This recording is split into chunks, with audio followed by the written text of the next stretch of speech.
भारत ने आतंकवाद के खिलाफ जीरो टॉलरेंस का संदेश देते हुए पाकिस्तान पर ऑपरेशन सिंदूर चलाया और वहां के 9 आतंकी ठिकाने ध्वस्त किए।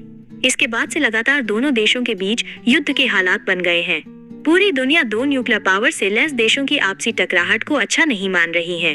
प्लीज हमारे चैनल को लाइक और सब्सक्राइब जरूर कर ले। परमाणु बम की धमकी देने वाले पाकिस्तान को एक बार ओपनहाइमर के जीवन से सबक लेना चाहिए। जानिए ओपनहाइमर की कहानी। पाकिस्तान की ओर से लगातार आतंकवाद का दंश झेल रहे भारत के धैर्य को बरसों दुनिया ने देखा।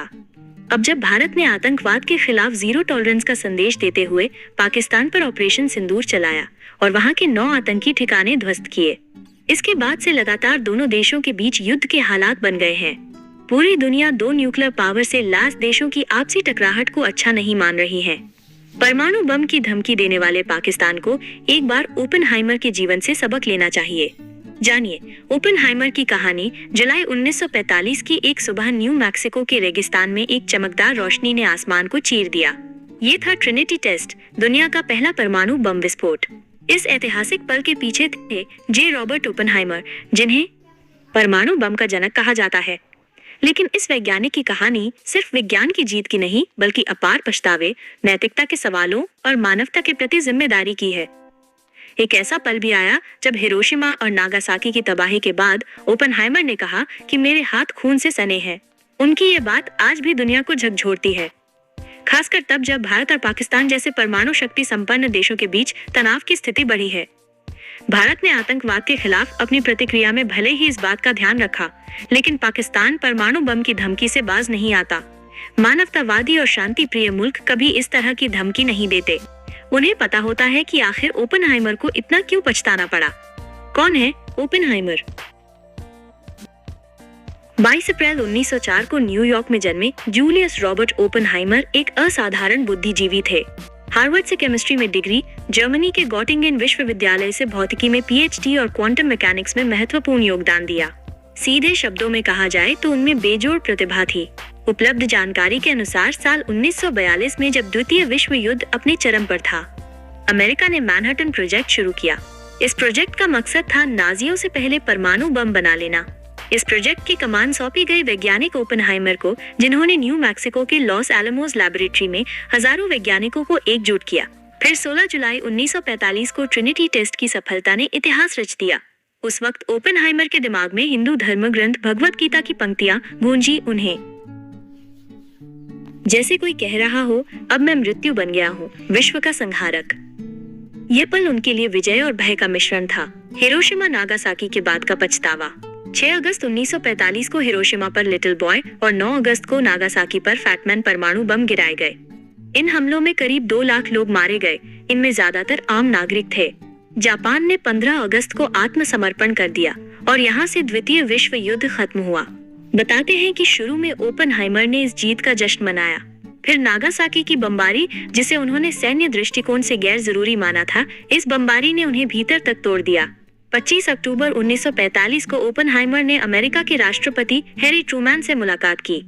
थोड़ी ही देर चली इस बात में उन्होंने कहा, मिस्टर प्रेसिडेंट, मुझे लगता है मेरे हाथ खून से सने हैं।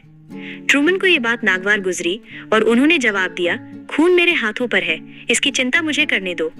ट्रूमैन ने उन्हें रोता हुआ वैज्ञानिक कहकर ऑफिस से निकाल दिया और कहा, इसे दोबारा यहाँ मत आने देना।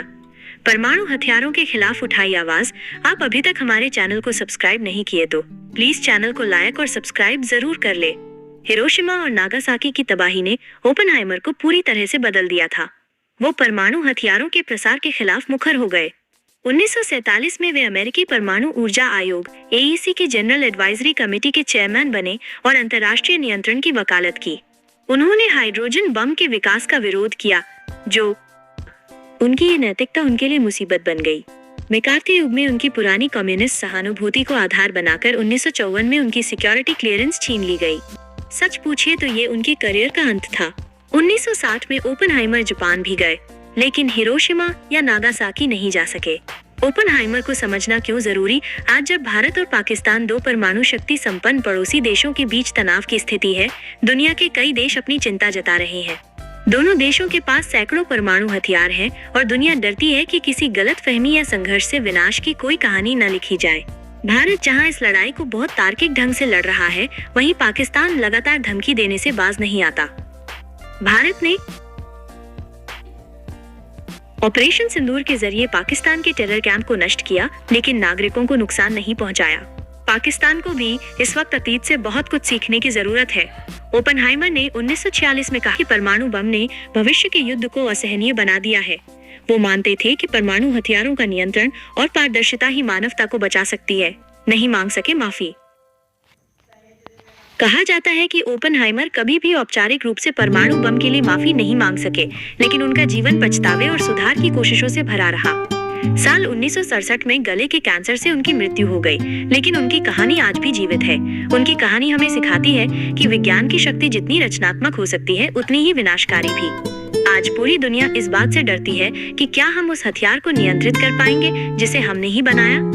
ये जानकारी आपको अच्छी लगी तो प्लीज हमारे चैनल को लाइक और सब्सक्राइब और शेयर जरूर कर ले।